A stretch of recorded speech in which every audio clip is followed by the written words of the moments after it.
All right, it is 10 o'clock. Good morning, everybody, and thank you for joining us here today. Pretty excited to talk about multimeters here. Just a quick introduction on me. I'm Steve Olson. I've been with Fox Valley Metrology since 2013 in some capacity. Was started as a technician, actually calibrated multimeters. So I think I can present hopefully an interesting webinar discussing, what is a multimeter, common uses of multimeters, considerations when purchasing multimeters, and even touch on how to calibrate a multimeter. So as I will get through here, I will explain, you will not be able to actually ask questions except for with the use of the chat. So I do have our corporate electronics manager here, Ben Keys, is going to be monitoring the chat. So any questions that you have, please do pose them in the chat, and he'll either address them or pause me so that I can address them with the entire group. So I am going to share my screen and we will get going. So again, thank you for joining us today.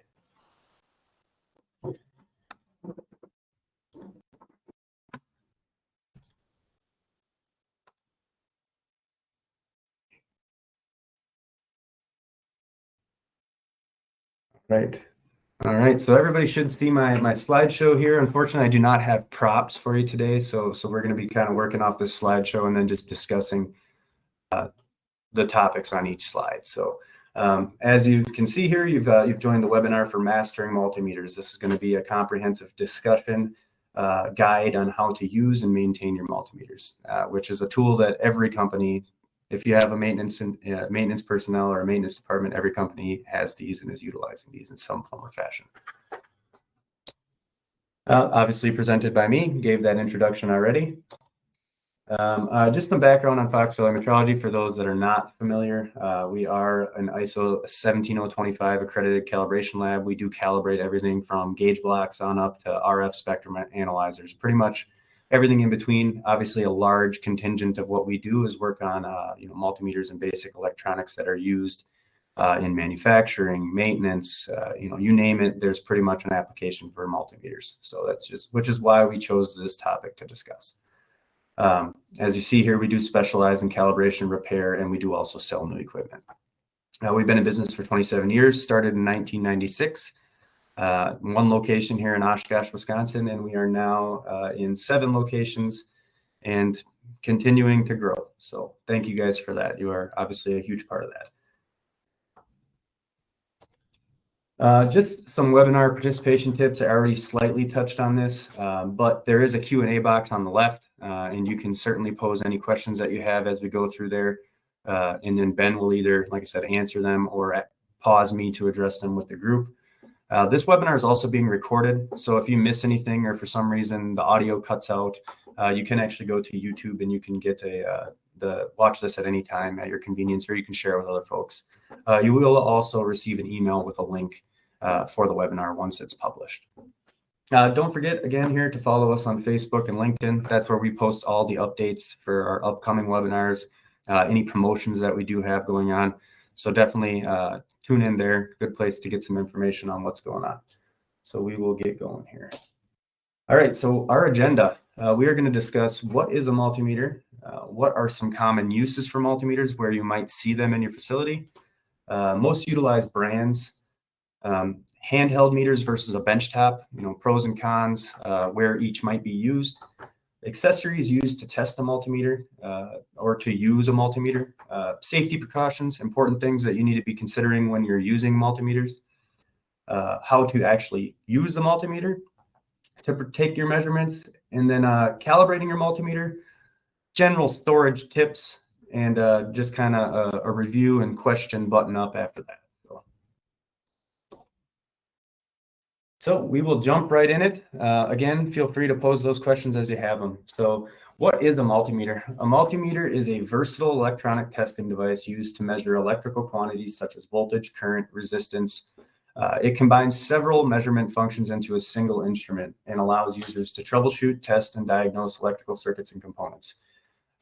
So in the vast and dynamic world of electronics, you have voltage, current, flowing current, resistance. All these things play a critical role in manufacturing and in different products. This is a humble but indispensable tool, the multimeter, because it allows you to measure all of these with one device. You don't have to have 5 different devices to measure, or one device per parameter, so to speak. This compact device is often hailed as a Swiss Army knife of electrical measurements. It's used by engineers, electricians, technicians, hobbyists. Most folks have a multimeter in their garage for troubleshooting their lawnmower. So really everybody should be able to take something out of this. What is the history of the multimeter? It was first invented by Donald McAdee in 1920. He was dissatisfied with the need to carry multiple devices to measure different parameters. So basically, he came up with the first device that could measure volts, amps, and ohms, naming it the AVO meter.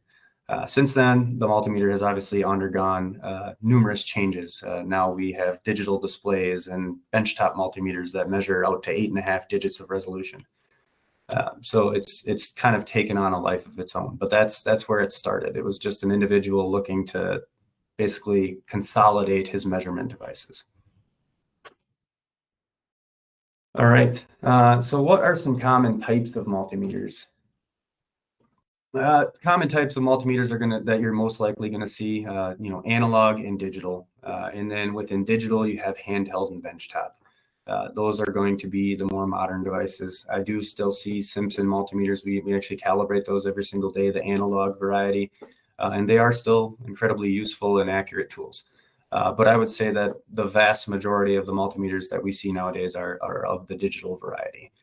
As you can imagine, over 100 years of history of multimeters, they've taken on a quite a different form since the original AVO multimeter. The primary difference between an analog and a digital meter, just obviously besides looks, is going to be the display of how the display presents itself. One is going to have a needle, a mirrored display, and then numbers with various scales for each function, whereas the digital multimeter is actually going to read out 0.00. Much cleaner. I guess you could liken it to the digital clock versus the analog clock, same idea. What are some common uses for multimeters? Again, I kind of touched on that briefly, but they're used in almost every parameter of troubleshooting, manufacturing, maintenance. Multimeters can measure nearly all standard electrical parameters of a circuit, so they're very versatile. So you really, I guess it's probably an easier question to answer is what can you not use a multimeter for?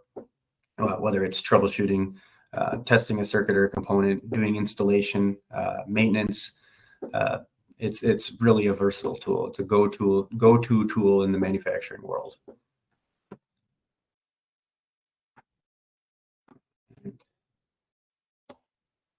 All right, we'll touch on the handheld versus benchtop. What's the difference between the two, where you might see either one?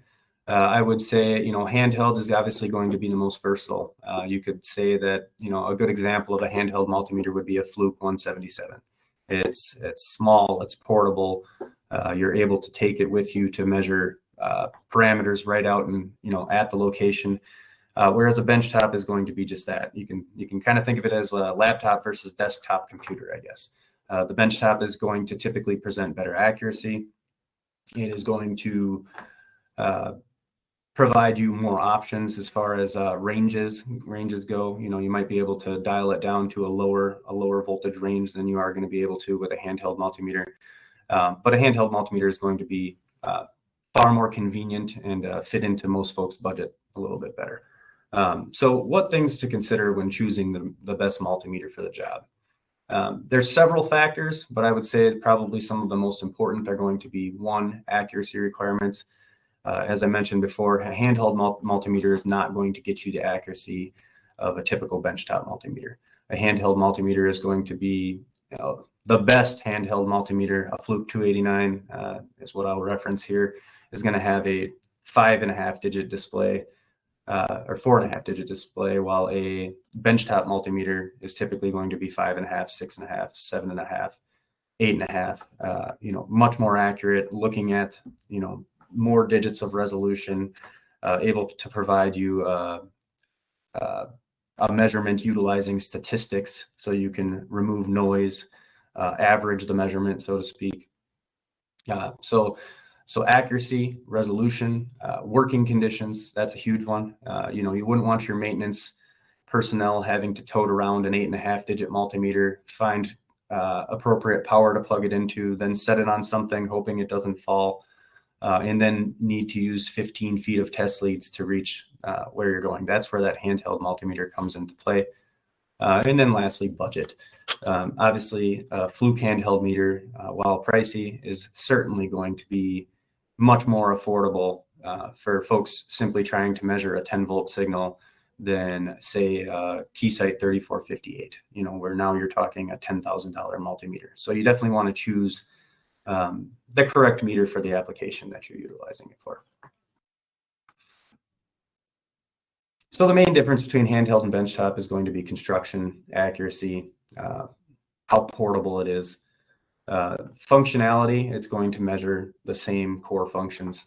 Some multimeters do have other functions, additional functions, I guess, if you want to say. Right.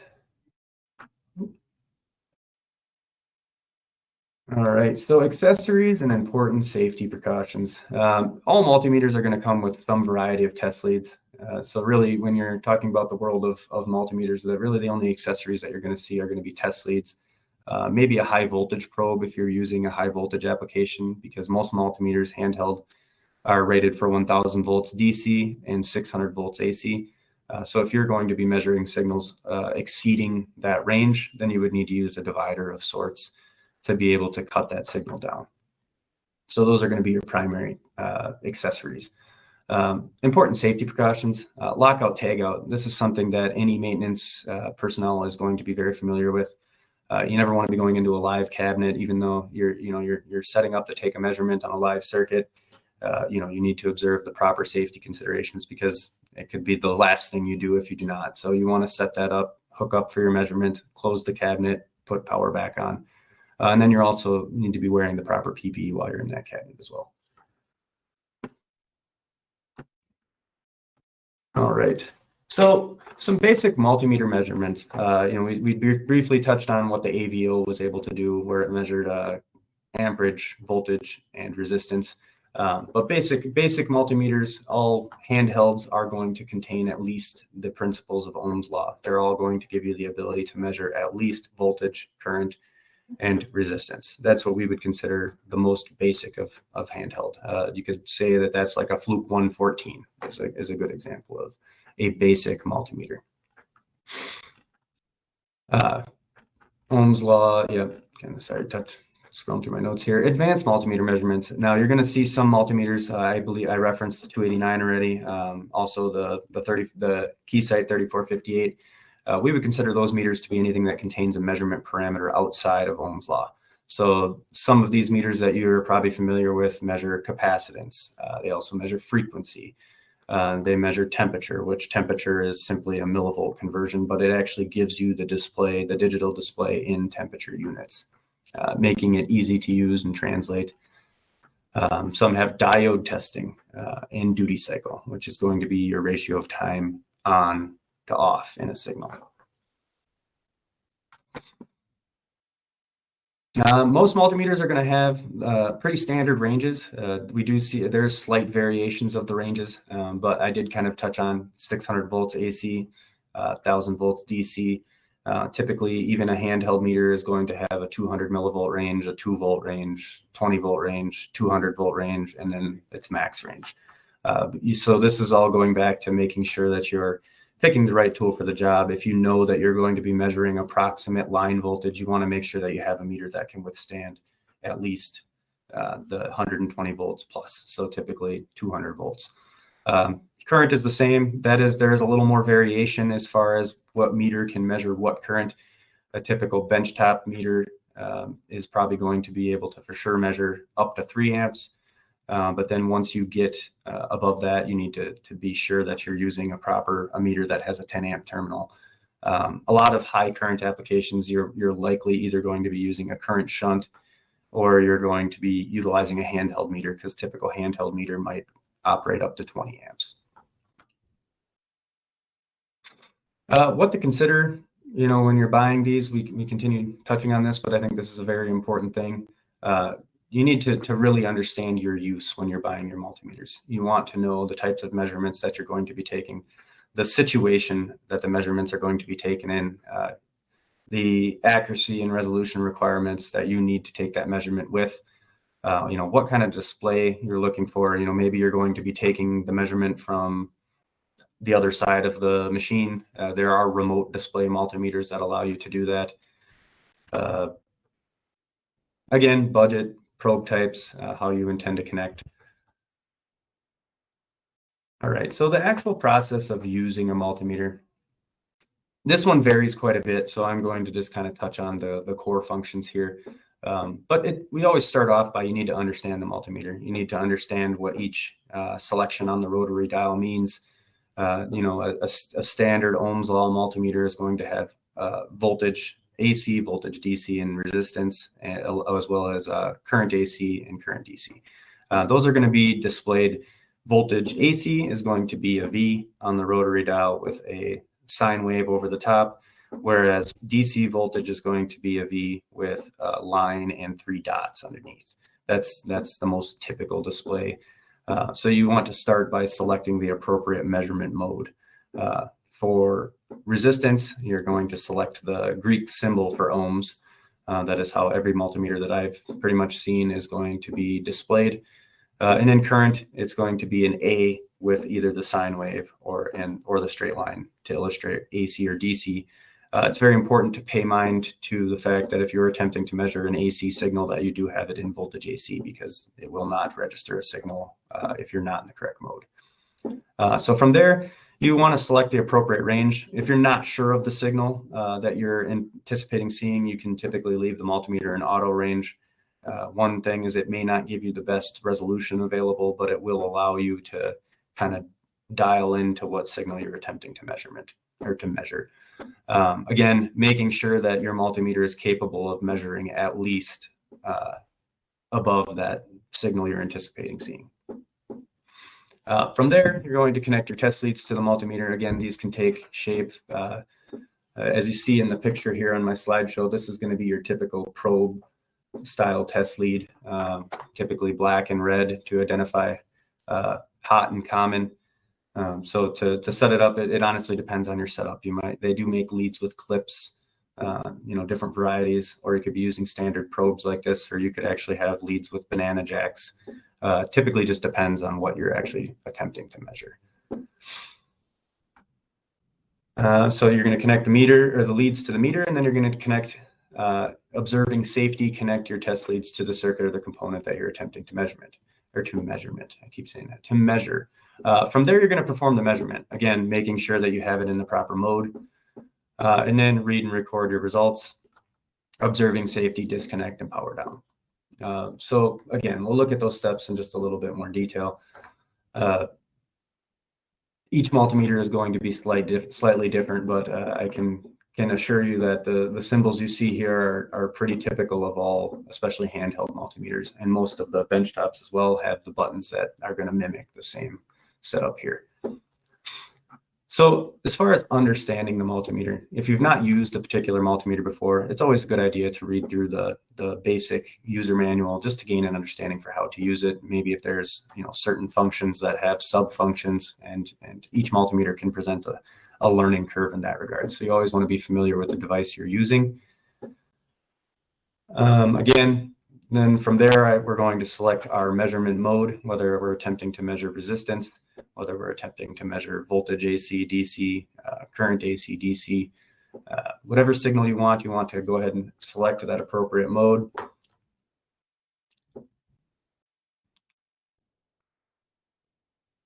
From there, if you're going to dial into the range, you want to set that range again.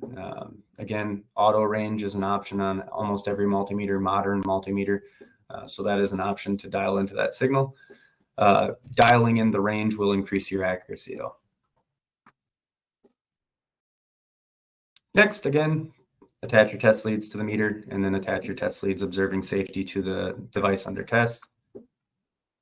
You're going to want to use that black lead typically as your ground lead. You will see that the multimeter is going to have separate terminals for voltage and resistance, and then the current terminals. So if you're trying to measure current, you need to make sure that you're attached to the microamp, milliamp, or amp terminals. And then if you're trying to measure voltage or resistance, you want to be red to red, black to black on the voltage resistance terminals. Again, from there, you're going to take that measurement, record your measurement however you need to, and then move on. All right, so next we'll touch on calibrating a multimeter. So first off, why calibrate your multimeter? It's a digital device that should work, right? Multimeter calibration is going to keep your instrument running for a longer time. It's also going to ensure that if it's drifted over time, that we're dialing that multimeter back in, so that way the measurement that you're attempting to take is actually showing you what's going on inside of that circuit or on that component. So calibration is going to ensure accuracy. It's going to ensure compliance with whatever regulating body you have to abide by. It's going to provide you help provide reliable readings, readings that you can be counting on. It's also going to help you with, it's a safety issue, because you don't want to have that multimeter telling you that you don't have voltage when you have voltage present. And then traceability. Calibration is going to provide you that traceability back to NIST, stating that multimeter is accurate to the idea of the volt. Next question here is how frequently to calibrate a meter. That honestly depends, one, on your guys' quality program. That is obviously something that's going to be dictated by your quality program, not by us per se. Next thing that you can always go with is the manufacturer recommendation. Most multimeters are going to have a recommendation, 1 year, 2 year, something standard that's going to be the default for how often it should be calibrated. You can also take usage frequency into account. If a gauge block, using a gauge block as a counterpoint here, a gauge block, the more it's used, the more likely you want to get it calibrated constantly. Whereas a multimeter, I would say it's almost the opposite. If you have something sitting in a cabinet for an entire year, you might think, well, I don't need to get it calibrated because I haven't used it. Well, that's actually a lot of times where we see the changes occur in the multimeter, is where it's sat there and maybe the battery began to decay. So it's something. Usage frequency, I guess both, either it's being used a lot or it's not being used. You definitely want to take both of those into account, because when you do pull that multimeter out of the cabinet, you want to make sure that it's going to do what you need it to do. And you can always default. The industry standard for most calibrations is going to be 1 year. So if you send us a multimeter, that is what we're going to default to all the time. Environmental conditions, I kind of alluded to that here in a minute ago. If the multimeter is sitting out in the cold all the time, obviously that battery is probably not going to be in good shape. That's definitely something to take into consideration, because a low battery on a handheld multimeter will cause the multimeter to read erroneous at times. Previous calibration results, another thing that you can take into account. If you know that this meter failed the last time, it might be something that you want to watch more closely. And then anytime that any sort of shock or drop or any sort of damage like that could occur, you definitely want to have it checked out again. All right, so where can you get your multimeter calibrated? 3 primary options. You got the manufacturer, using Fluke as an example. They certainly do calibrate their own products as well as any other manufacturer. I will say that they are going to be a bit more expensive and probably have a longer lead time than a third-party calibration lab, and that's just because they are the manufacturer. So they have a lot more going on there than just calibration. You got your third-party providers, which is what we are. We actually are using, we're using Fluke automated software. So we're calibrating that multimeter the exact same way that Fluke. The only difference is we don't have a Fluke stamp on our cert. So still ISO 17025, using a Fluke automated procedure, providing you the exact same data that you will get. And then lastly, you can do it yourself. I've seen all varieties of do-it-yourself multimeter calibration. But one thing that you do want to take into account if you're going to attempt to do it yourself is you want to do it right. Because again, when you pull that multimeter out, you want to count on when it says 1 volt that it's actually showing you 1 volt. So if you're hooking it up to a power supply that the multimeter is accurate enough to calibrate, you're not really doing that calibration of the multimeter justice. So you definitely want to be aiming for, I would say as far as a test accuracy ratio, you'd like your calibration standard to be 10 times more accurate than the meter itself, with a minimum of 4 times more accurate to maintain that multimeter is truly accurate with also taking uncertainties into account. All right, so how to calibrate your multimeter, how we calibrate your multimeter, or how you would do so if you were to do it on your own. So first and foremost, you got to state the obvious. You're gonna gather the equipment necessary for a standard multimeter up to 6.5 digit, which it's going to typically be a fluke calibrator of the variety of either 5522 or 5560. Those are going to be your portable, multifunction, multi-parameter calibrators from Fluke. They're a very versatile product and can calibrate everything up to, almost RF level oscilloscopes. So they certainly meet that 10 to 1 accuracy for most multimeter calibration. Next, you're going to want to read the manufacturer's instructions. Most manufacturers are going to provide you with a breakdown of a performance verification. And so you definitely want to be familiar with that process before you attempt to do it. You don't want to be learning as you're going. So then you're going to perform any pre-checks. Most, like a handheld multimeter, is going to have display checks. And what that's doing is actually checking the segments of the meter to ensure that you're not missing any digital segments that are going to cause you to misread the multimeter. There's other checks as well, as far as zeroing the multimeter, making sure that when you have the leads touched together in resistance, it reads 0. When you set it to voltage DC, that it settles at 0. And then from there, you're going to actually just jump right into the calibration. And by calibration, I mean verification. So each multimeter, again, is going to have those ranges that I talked about, the millivolts, volt, 10 volt, 20 volt, etc. on up the way. And in each range is going to have specifications tied to that range. So I'll use 10 volts as an example. That multimeter in the 20 volt range is likely, it needs to read 10 volts plus or minus 0.1% or 1% of indicated value. So that means it would need to read 10 volts plus or minus 1 volt if it was, plus or minus 0.1 volts. Either way, math. So you're going to want to set up that reading, but that is how most specifications are going to be written out. Is it's going to be, plus or minus a percentage of indicated value, and then a lot of times they'll add digits of resolution are part taken into account as well. So from there, we would start. Well, we're going to use, like I said, Fluke MetCal to actually run an automated test procedure that's going to accomplish this for us, which is one of the reasons that we can do this pretty efficiently. So, but you're going to start with your core functions. You're going to set your multimeter to DC voltage. And then you're going to use your hook up to your calibrator, same way that you're going to use the multimeter. You're going to hook up the leads to your multimeter. Then you're going to hook up the leads to your test instrument, making sure that your calibrator is set to standby. You never want to be hooking up with the calibrator already operating.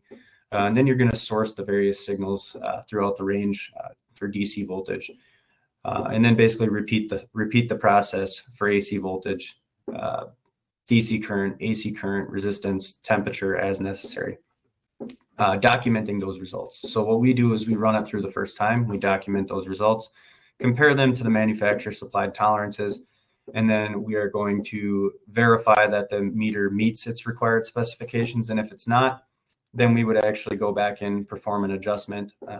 Handheld multimeters, benchtop multimeters, they both have typically a digital adjustment mode.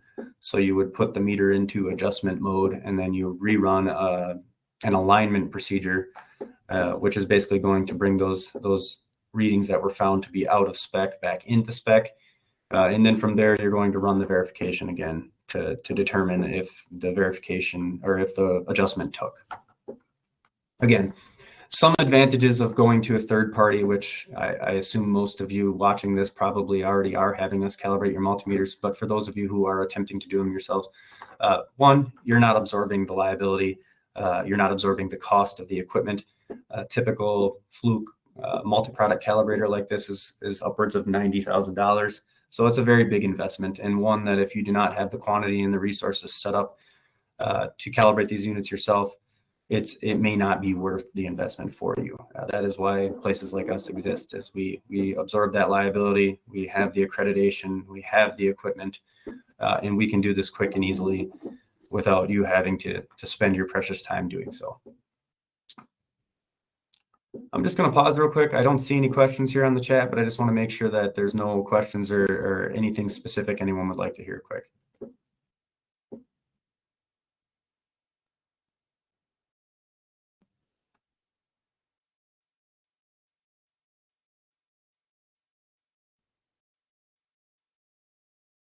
All right, I will take that as a no, and we will truck on here. All right, multimeter storage and care. This stuff is pretty common sense here, but definitely something worth touching on. It's going to prolong the life of your multimeter to keep it clean and safe. So some principles to abide by here. Keep your multimeter clean and dust-free. Store the multimeter somewhere, safe. I say warm, I don't mean hot. I just mean somewhere not in an extreme temperature environment, really one way or the other. Then you want to handle your multimeter with care. It's not a tool that you want to be banging off of ladders. It's going to happen. We understand that. And they are pretty rugged, especially the handheld variety. They are pretty rugged. Benchtop multimeters, you're pretty much going to be using in a lab type setting. So those are probably going to be in a temperature controlled environment, probably not moving around very much. You do want to frequently check and replace your batteries.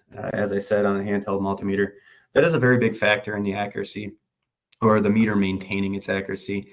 Specifically, resistance measurement accuracy will degrade as the battery degrades. So something to pay attention to. You certainly want to avoid overloading your multimeter. That goes back to selecting the correct multimeter for the job. Making sure that the multimeter that you are using has the range capability to cover the measurement you're attempting to take. And then lastly, read the multimeter's manual. When in doubt, read the manual, because that is going to provide you the information that you need on how to safely use the multimeter and take those measurements properly to prolong the life of the multimeter.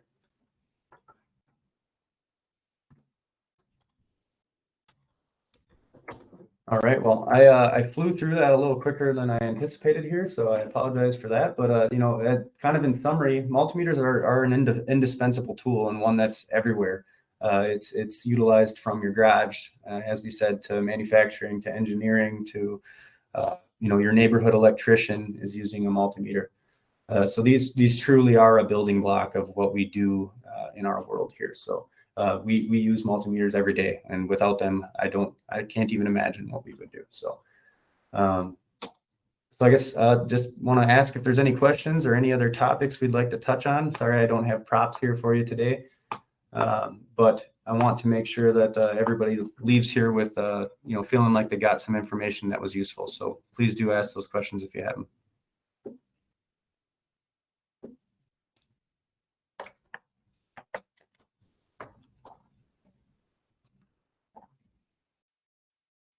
All right, I guess I will summarize by saying, here are our upcoming webinars. Again, if you follow us on LinkedIn and Facebook, we do publish the schedule frequently to keep you guys in tune with what we have going on and coming up.